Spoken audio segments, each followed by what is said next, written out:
Sir आज जो खुलासा है पूरी क्या जानकारी है सर? आज जनपद संभल में आज से 3 दिन पूर्व जिलाधिकारी महोदय और मेरे द्वारा एक 101 करोड़ रुपए की बेशकीमती ज़मीन जिसके गबन का जानकारी है वो मिली थी। मौके पे गए थे, उसके बाद में उस ज़मीन को अतिक्रमण मुक्त भी करवाया गया था। उस ज़मीन पे जब आगे कागजात खंगाले गए तो लेखपाल के द्वारा एक तहरीर थाना कोतवाली को प्राप्त हुई, जिसके अंदर तत्कालीन उप संचालक चकबंदी और जो तत्कालीन ईओ नगर पालिका परिषद संभल राजकुमार गुप्ता, इन लोगों के द्वारा अपने निजी लाभ के लिए निजी लाभ पाने के लिए इन्होंने गबन किया है, जिसमें उप संचालक चकबंदी ने कुछ फर्जी लोगों के नाम हैं उसमें नामांतरण दर्ज किए थे।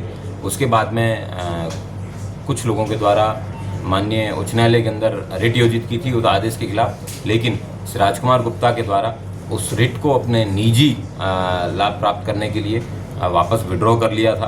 कुल 101 करोड़ रुपए की ये ज़मीन है। इसके बाद में इन लोगों के द्वारा उस ज़मीन को आगे बेचा गया और ज़मीन को खुर्द करने का प्रयास किया गया। सर इससे पहले और भी अन्य मामले इनके सामने खुलासे हुए हैं। राजकुमार गुप्ता के खिलाफ एक 44 लाख रुपए के गबन का मामला है, वो 2022 के अंदर लिखा गया था, जो पूर्व में इसके 6 साल तक ये यहाँ पे नगर आयुक्त कह सकते हैं एक तरीके से यहाँ पे रहा था, ईओ रहा था, अधिशासी अधिकारी रहा था। और उस समय के उसने कई अन्य मामले भी इसके प्रकाश में आए हैं। संभल कस्बे की जनता से अपील की जाती है कि अगर कोई भी व्यक्ति इसके जो कृत्य हैं या कारनामे हैं इनके बारे में जानकारी रखता है तो वो संभल पुलिस से आके साझा करें।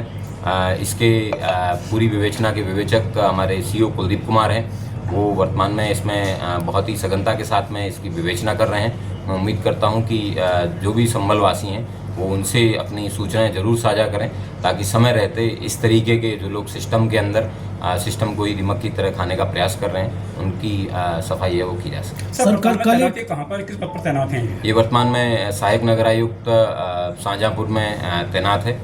इसको पूर्व में 2 शासन स्तर पे दंड भी है दिए जाने की बात प्रकाश में आई है और ये अपने रिटायरमेंट के एकदम पास में।